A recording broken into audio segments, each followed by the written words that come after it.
Hello everyone, শুভ সকাল। কেমন আছো সবাই? আশা করছি সবাই ভালো আছো, সুস্থ আছো। আমরাও কিন্তু ভালো আছি। সকাল সকাল ঘুম থেকে উঠে রান্না বান্না শুরু করে দিয়েছি। তো আজকে সকালে রান্না করব। তো সকালবেলা এই যে কি রান্না করছি সমস্তটা রেডি করে নিয়েছি।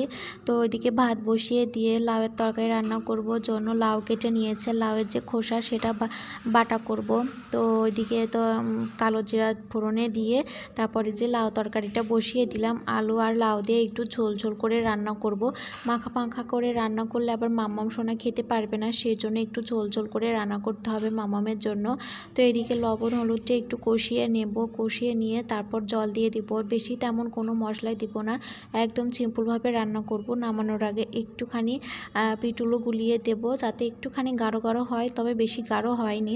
ওইদিকে লাউ তরকারি বসিয়ে দিয়ে তারপর আমি এইদিকে ঠাকুরের এই যে জায়গাটা মুছে নিচ্ছি, ঠাকুরের বাসনটাও ধুয়ে নিয়েছি। সকালবেলা একদমই নিঃশ্বাস ফেলার সময় পায় না, একটার পর একটা কাজ করতেই থাকি, মানে একটা বসিয়ে দিয়ে আরেকটা, একটার মধ্যে একটা।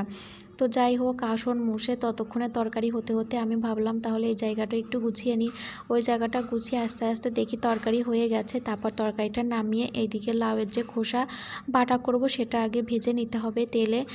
তো তেলে দিলাম কালো জিরা, তারপর রসুন আর কাঁচা মরিচটা একটু ভাজা ভাজা করে নিয়ে, মানে একটু হালকা লাল লাল করে নিয়ে তারপরে লাউয়ের যে খোসা সেটা কুচি কুচি করে কেটে নিয়েছি। কেটে নিয়ে একটু তেলের পর ভালো করে ভেজে নেব, নিয়ে তারপর কিন্তু বেটে নিলে হয়ে যাবে।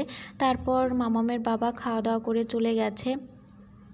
সরি বন্ধুরা, এখনও কিন্তু যাইনি। তো ওইদিকে আমার রান্না ওই যে ভাজা হতে হতে তারপর আমি জামা কাপড়গুলো কাচা ধোয়া করে নিয়েছি, নিয়ে এখন জামা কাপড়গুলো মেলেও দিলাম। তো ভাজাটা এখনও কিন্তু আমার ওই যে একদম আঁচ কমিয়ে দিয়েছি। তো আস্তে ধীরে ভাজাটা হচ্ছে, যেহেতু সময় আছে আস্তে ধীরেই করছি। তো আস্তে ধীরে ওইদিকে হচ্ছে, আর এদিকে আমি অন্য কাজও সেরে নিচ্ছি। জামা কাপড় ধুয়ে নিয়ে একটু ফ্রেশ হয়ে নিলাম। বাসি কাপড় সেরেই তো রান্নাঘরে ঢুকেছিলাম, তারপর ফ্রেশ হতে পারিনি। তো এখন একটু ফ্রেশ হয়ে নিলাম। তারপর মামামের বাবাকে খেতে দিয়েছিলাম, খাওয়া দাওয়া করে সে চলেও গেছে।